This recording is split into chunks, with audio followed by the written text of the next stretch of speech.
Hello बच्चों, how are you all. आप सभी स्वस्थ होंगे, सुरक्षित होंगे। कृपया घर में रहें और सुरक्षित रहें। बच्चों, आज हम बात करने जा रहे हैं जो हमारी लास्ट टॉपिक चल रही थी क्लास 10 से चैप्टर जो हमारा था क्लास 10 का चैप्टर नंबर 5 था हमारा क्या, पीरियोडिक क्लासिफिकेशन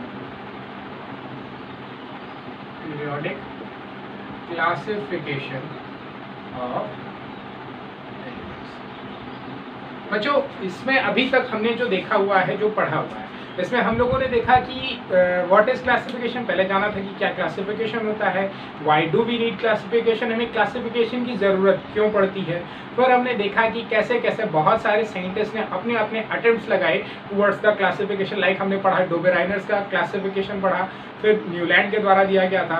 फिर अभी हमने जो है अपने 2 वीडियोज़ में पढ़ा about the Mendeleev periodic table, Mendeleev ने जो दिया था उसके बारे में पढ़ा। अब बच्चों जो हम पढ़ने जा रहे हैं, जो हमारा सबसे प्रेजेंट टाइम का है, जो कि जिसे हम कहते हैं मॉडर्न पीरियोडिक टेबल। जो आज हमारा टॉपिक है वो क्या है, that is modern periodic table. आज बच्चों हम इसी के बारे में क्या करेंगे, डिस्कशन करेंगे और जानेंगे इसके बहुत सारे पहलू के बारे में, कैसे हमारा मॉडर्न पीरियोडिक टेबल बना, कैसे इसको हम और बाकी सारी चीज़ों के बारे में हम जानेंगे। तो सबसे पहली चीज़ जो थी कि इट वॉज फाउंडेड इन 1930। कब पाया गया, 1913 में, बाई हेनरी मोजले।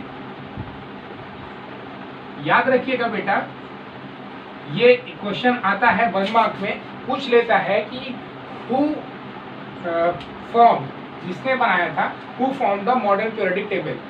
ठीक है, तो किसने डिजाइन किया था, हेनरी मोजले ने किया था। अब किया कैसे था, आप कह सकते हो कि ही use the idea.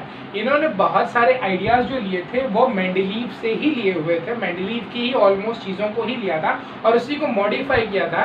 But the process started in such a way that he was doing an X ray experiment. वो क्या कर रहे थे, एक एक्सरे एक्सपेरिमेंट कर रहे थे, जिस दौरान इन्होंने क्या देखा कि the square root of frequencies, वहाँ पर क्या था कि वहाँ पर जो भी हमारी स्क्वायर रूट थी किसकी, हमारी फ्रिक्वेंसीज की, वो क्या थी, they were depending upon the atomic number of the element.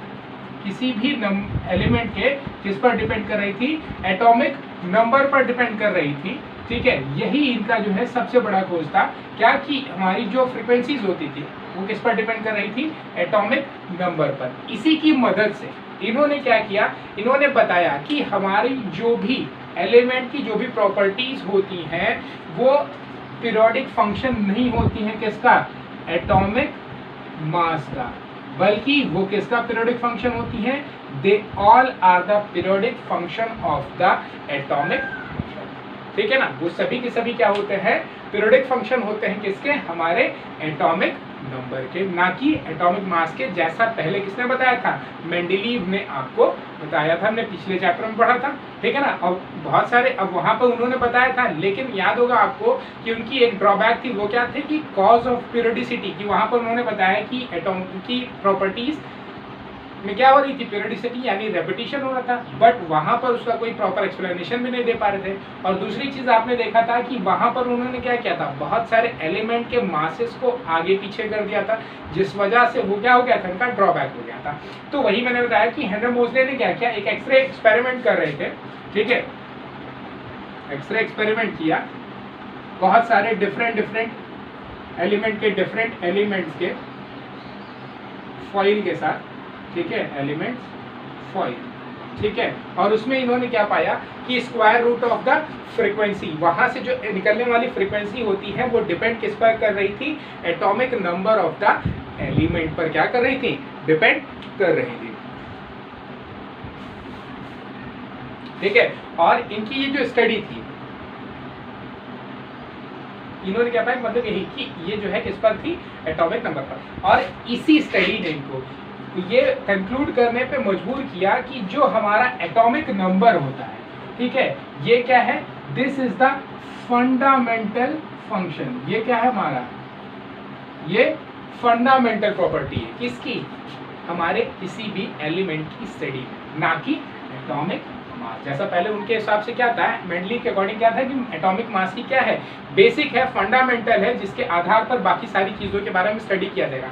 लेकिन जब हेनरी मोज़ले ने अपना एक्सपेरिमेंट किया, उसमें क्या पाया कि फ्रीक्वेंसीज प्रोपोर्शनल थी जिसके एटॉमिक नंबर के, और इसी स्टडी ने उन्हें लीड किया क्या कि एटॉमिक नंबर क्या है, they are the fundamental properties not the atomic mass. के हमारे जो एटॉमिक नंबर है वही क्या होते हैं, फंडामेंटल होते हैं किसके, किसी भी एलिमेंट के लिए, ना कि उसका एटॉमिक मास। और हमारी जो भी प्रॉपर्टीज होती हैं वो डिपेंड किस पर करती हैं, they depend on the atomic number of the element. ठीक है, अब इसी चीज को बेस मानते हुए इन्होंने दिया था क्या, मेंडलीव ने दिया, मोज़ले ने दिया था क्या, अपना मॉडर्न पीरियोडिक लॉ। इसी चीज को करते हुए इन्होंने मॉडर्न पीरियोडिक लॉ दिया। ठीक है, ये मॉडर्न पीरियोडिक लॉ क्या था इनका, this modern periodic law tells us that the physical and chemical properties are the periodic function of atomic number of that element। याद होगा कि आपने मेंडलीव पीरियोडिक टेबल पर पीरियोडिक लॉ पढ़ा था, उसमें क्या था कि all the physical and chemical properties are the periodic functions of the atomic mass. यहाँ पर क्या हो गया, यहाँ पर वही थोड़ा सा चेंज आया क्या कि फिजिकल एंड केमिकल प्रॉपर्टीज यानी all the properties are the periodic function of atomic number of the element. की एलिमेंट का जो एटॉमिक नंबर होता है उसी के पीरियोडिक फंक्शंस होते हैं क्या, हमारी फिजिकल और केमिकल प्रॉपर्टीज। फिजिकल प्रॉपर्टीज तो नहीं, बट मोस्टली हमारी जो केमिकल प्रॉपर्टीज होती हैं वो पूरी तरीके से किस पर डिपेंड करती है, हमारे एटॉमिक नंबर पर डिपेंड करती है। ठीक है ना, अब इसी चीज से हम जानेंगे what was the cause of periodicity. ठीक है ना, कि कॉज ऑफ पीरियोडिसिटी, पीरियोडिसिटी के पीछे का क्या कारण रहा है। ठीक है,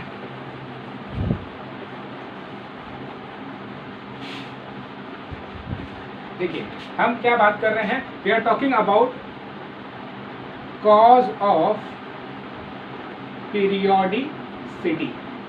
ठीक है, देखिए कॉज ऑफ पीरियोडिसिटी क्या होता है, कॉज मतलब पीरियोडिसिटी का क्या कारण होता है। जैसे अगर आपने देखिए कि हमने बात की क्या, एटॉमिक नंबर की बात की। ठीक है, एटॉमिक नंबर की बात की। ठीक है, और दूसरी चीज क्या होती है, हमारी एटॉमिक मास होती है। ठीक है, एटॉमिक मास क्या होता है, atomic mass is equal to हो जाता है हमारा number of proton plus number of neutron.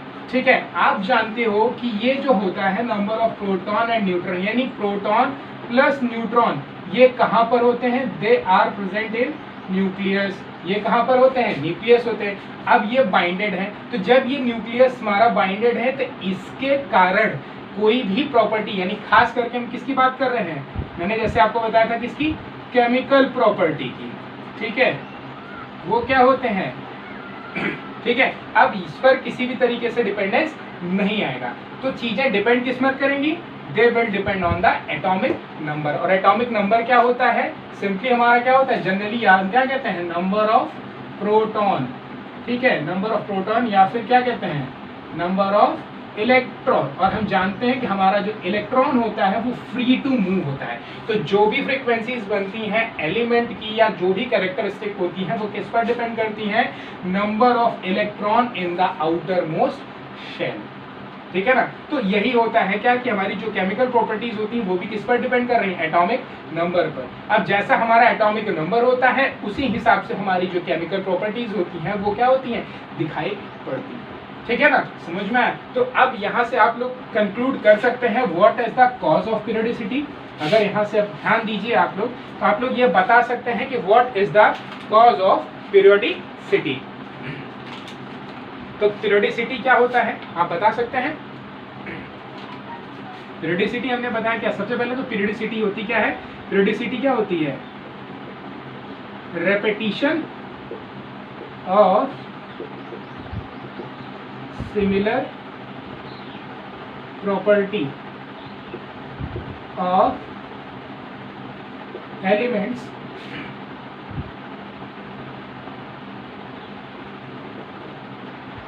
placed in a group and separated by definite gaps of atomic number। यानी क्या हो गया कि repetition of similar properties, properties का क्या होना, रिपीट होना, किसका, एलिमेंट्स का, जो कि क्या है एक ही ग्रुप में रखे गए हैं और जिनके बीच में क्या हो रहा है, डिफरेंस यानी दूरी है या गैप है, किसका, कुछ एटॉमिक नंबर का। यानी जैसे अगर आपको याद हो, अगर हम आप ध्यान दें तो जैसे होता क्या है कि एलिमेंट होते हैं हमारे, फॉर एग्जाम्पल आपने ग्रुप में पढ़ा हुआ है, टेबल हमारा क्या होता है, लाइक हाइड्रोजन, लिथियम, अगर हम बात करते हैं इसकी हाइड्रोजन की, तो अगर इसका हम इलेक्ट्रॉनिक कॉन्फ़िगरेशन करते हैं तो क्या हो जाता है, बताइए, सिंपली हो जाता है 2 होता है, किसके कितने होते हैं, 1 होते हैं, एक ही इलेक्ट्रॉन होता है। अगर इस तरीके से हम लिथियम की बात करें तो इसका 3 होता है, यानी 2, 1 हो जाता है। इसी तरीके से अगर हम बात करें किसकी, सोडियम की, तो कितना हो जाता है, 2, 8, 1 हो जाता है। तो यहाँ पर हम देख सकते हैं कि इन सभी के लास्ट वैलेंस शेल में कितने हो रहे हैं, हमारे एक इलेक्ट्रॉन आ रहे हैं। That is why they have the similar characteristics. और आप जानते हैं एक लंबे गैप के बाद ये फर्स्ट है, इसका एटॉमिक नंबर 1 है, इसका एटॉमिक नंबर 3 है, इसका एटॉमिक नंबर 11 है। इसी तरीके से अगर हम बात करें पोटेशियम की तो इसका कितना हो जाता है, 2, 8, 8, 1, ठीक है। तो इस तरीके से यहाँ पर इसका कितना हो गया, यहाँ पर इसका हो गया 19। तो इस तरीके से इसके बीच में क्या हो गया, गैप पाया जा रहा है कि यहाँ पर सभी के वैलेंस शेल में कितने इलेक्ट्रॉन आ रहे हैं, एक और एक, ठीक है। अगर इसी तरीके से हम थोड़ा और भी बात कर लेते हैं, फॉर एग्जांपल कुछ और अदर एग्जांपल्स ले लेते हैं, लाइक हमने ले लिया फ्लोरीन। फ्लोरीन का आप जानते हैं कितना होता है, 9 यानी 2, 7, ठीक है। फिर आता है हमारा क्लोरीन, 2 क्या हो जाता है, 2, 8, 7 हो जाता है। फिर आता है ब्रोमीन, वो क्या हो जाता है, 2, 8, 8, 7। इसी तरीके से आयोडीन आ जाता है तो उसका कितना हो जाता है, 2, 8, ठीक है,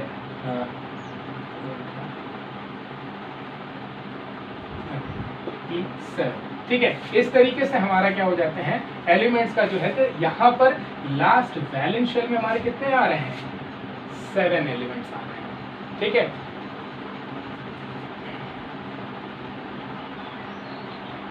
सॉरी 18, ठीक है। तो इस तरीके से हमारे क्या हो गए एलिमेंट्स क्या हो रहे हैं, लगातार जो हमारे क्या हो रहा है, रिपीट, और सभी के वैलेंस शेल में कितने आ रहे हैं, 7 इलेक्ट्रॉन। तो यही होता है क्या हमारा कॉज ऑफ पीरियोडिसिटी, क्या कि जो हमारे एलिमेंट्स होते हैं जब हम उनका इलेक्ट्रॉनिक कॉन्फ़िगरेशन करते हैं तो उनके वैलेंस शेल में सिमिलर नंबर ऑफ इलेक्ट्रॉन होते हैं। और आप जानते हैं कि कोई भी केमिकल प्रॉपर्टी जो होती है वो किस पर डिपेंड करती है, इलेक्ट्रॉनिक कॉन्फ़िगरेशन यानी नंबर ऑफ वैलेंस इलेक्ट्रॉन की हमारे किसी भी एलिमेंट के वैलेंस शेल में कितने इलेक्ट्रॉन प्रेजेंट होते हैं, जैसा आप लोगों ने अपनी क्लास 9th में पढ़ा हुआ है, ठीक है। तो इसीलिए यहाँ पर क्या होता है, पीरियोडिसिटी पाई जाती है, ठीक है ना। अगर अब आपको सिंपली कोई पूछता है कि what is the cause of periodicity, तो आप बता सकते हैं what is the number of valence electron present in the outermost shell of the element. किसी भी एलिमेंट या किसी भी एटम के आउटर मोस्ट शेल में जो नंबर ऑफ इलेक्ट्रॉन्स हमारे मौजूद होते हैं उसी के कारण हमारा क्या होता है, पीरियोडिसिटी होता है। तो मतलब क्या हो गया, the resemblance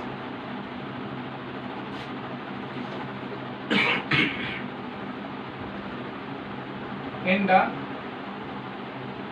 property of element, कौन सी प्रॉपर्टी, बेसिकली हमारी कौन सी प्रॉपर्टी होती है, मैंने बताया आपको, केमिकल प्रॉपर्टी। जनरली हमारी क्या होती है, सिर्फ केमिकल प्रॉपर्टी ही होती है जिनमें क्या होता है, रिजेम्बलेंस पाया जाता है। और हमको याद होगा, अगर ध्यान दीजिए, तो मेंडेलीव ने क्या किया था, अपना जो प्रॉपर्टी लिया था वो कौन सी ली थी, केमिकल प्रॉपर्टी प्रेफर की थी, लाइक हाइड्राइड्स एंड ऑक्साइड्स। तो वही होता है the resemblance in the property of the element is because of the repetition of same valence shell, is because of the repetition of same valence shell of valence shell electronic configuration. ठीक है ना, क्या होता है? The resemblance in the property of element is because of the repetition of same valence shell electronic configuration. जैसे हमने अभी आपको पीछे दिखाया था कि सभी का जो इलेक्ट्रॉनिक कॉन्फ़िगरेशन आ रहा था वो क्या हो रहा था? रिपीट हो रहा था, सेम हो रहा था। कहाँ पर? लास्ट में। इसी वजह से वहाँ पर क्या होता है, उनकी प्रॉपर्टीज में सिमिलरिटी होती है, और this is the cause of. Thank you. Hope you all have enjoyed this video. Thank you for watching. और अपने next video में हम और भी जानेंगे about the modern periodic table. Thank you. Have a great day. And please don't forget to like and subscribe.